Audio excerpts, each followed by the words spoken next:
அடையிலேயே வந்து உடம்புக்கு நல்ல ஹெல்த்தியானது, சளிக்கு இருமலுக்கு நல்ல உபயோகமானது. செஞ்சு சாப்பிட்டோம்னா சளி முறியும், உடம்புக்கு நல்லா தெம்பாக இருக்கும், நல்லாயிருக்கும்.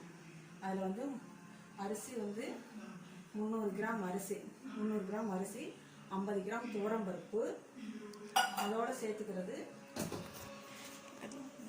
உப்பு, சோம்பு, பூண்டு, முள்ளு முருங்கை இலை. இந்த இலையில தான் அவ்வளோ பவர் இருக்குது.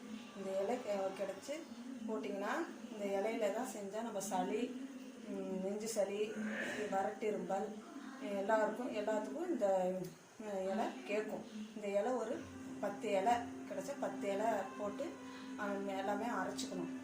அதில் கருவேப்பிலை, வரமிளகாய், வெங்காயம் பொடியாக நைஸாக நறுக்கி நமக்கு எவ்வளோ தேவையோ அவ்வளோ போட்டுக்கலாம்.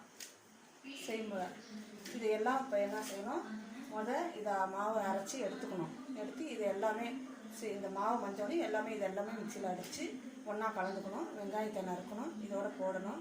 எண்ணெய் வந்து நல்லெண்ணெய் ஊற்றி, யாருக்கு என்னென்ன எண்ணெய் பிடிக்கிறதுங்கிற அவசியம் இல்லை. ஆனால் சளி இருக்கிறதுனால கொஞ்சம் நல்லெண்ணெய் ஊற்றி சாப்பிட்டா சளி, தொண்டை கவம், வறட்டிரும்பல், சளி, நெஞ்சு சளி எல்லாத்தையும் எடுக்கக்கூடிய பவர் வந்து இந்த இலைக்கு இருக்குது. இந்த இலைக்கு இதோட வந்து நீங்கள் வெங்காயம் போட முடியல அப்படின்னு சொன்னால் பப்பாளி காய் சேர்த்துக்கிட்டிங்கன்னா இந்த கொரோனாவுக்கு எதிர்ப்பு சக்தி கிடைக்கும். நாங்கள் அதுமாதிரி செஞ்சுருக்கோம். பப்பாளி காய் இப்போ வந்து இருக்குது, அதை பொடியாக நறுக்கி வச்சு இந்த மாவோட அரைச்சி அதோட சேர்த்துக்கிட்டோம்னா நல்லா எதிர்ப்பு சக்தி கிடைக்கும்.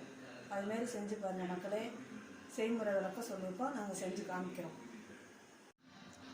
நம்ம எடுத்து வச்ச பொருளெல்லாம் இப்போ நல்லா அரைச்சிட்டோம். தோசை மாவு பதத்துக்கு அரைச்சிட்டோம். இப்போ நமக்கு மாவுக்கு தேவையான அளவு மஞ்சத்தூள் சேர்த்துக்கிறோம்.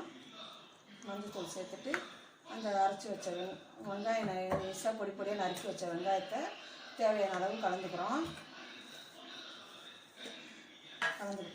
இப்போ தோசை ஊற்ற போகிறோம். நல்லெண்ணெய் ஊற்றி யூஸ் பண்ணி தோசை ஊற்ற போகிறோம். இது வந்து உடம்புக்கு அவ்வளோ நல்லது. மறந்துடாத நல்லெண்ணெய் சேர்த்துக்கணும்.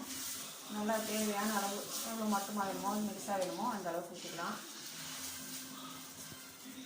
ஆனால் சூடாக சாப்பிட்டா சளி, இருமல், நெஞ்சு சளி, கவம் மாதிரி, தொண்டை வறட்டு இரும்பல் மாரி நல்லெண்ணெய் யூஸ் பண்ணி ஊற்றிக்கணும். தேவையான அளவு எண்ணெய் ஊற்றி வச்சுக்கலாம். சூடாக சாப்பிட்ணும். ஆனால் எப்போ சாப்பிட்டாலும் சூடாக சாப்பிட்டோம்னா 2 தோசை சாப்பிட்லாம், 4 தோசை சாப்பிட்லாம். அவங்கவுங்களுக்கு தேவையான அளவு சாப்பிட்லாம். வாங்க, தோசை ரெடி ஆயிடுச்சு. முள்ளு முருங்கை இலை தோசை சளிக்கு உடம்புக்கு நல்லது, ஹெல்த்தியானது. குழந்தைங்களுக்குலாம் ரொம்ப கொஞ்சம் சாயங்காலத்துலேயே சூடாக இதுமாரி டிஃபன் மாரி செஞ்சு கொடுத்தீங்கன்னா சளி பிடிச்சிருக்க குழந்தைங்களுக்கெல்லாம் ரொம்ப நல்லது. பெரியவங்க முதற்கொண்டு சாப்பிட்லாம், அவங்களுக்கு தேவையானது சாப்பிட்டுக்கலாம். குழந்தைங்க அப்படி வெங்காயம் பிடிக்காது அப்படின்னா பப்பாளி காய் அவசியம் சேர்த்துக்கிட்டிங்கன்னா கொரோனா இப்போ இந்த டயத்தில் ரொம்ப நல்லது. எப்பவுமே பப்பாளி காய் உடம்புக்கு நல்லது. இப்போ சேர்த்துக்கிட்டிங்கன்னா ரொம்ப நல்லது. கொரோனாவுக்கு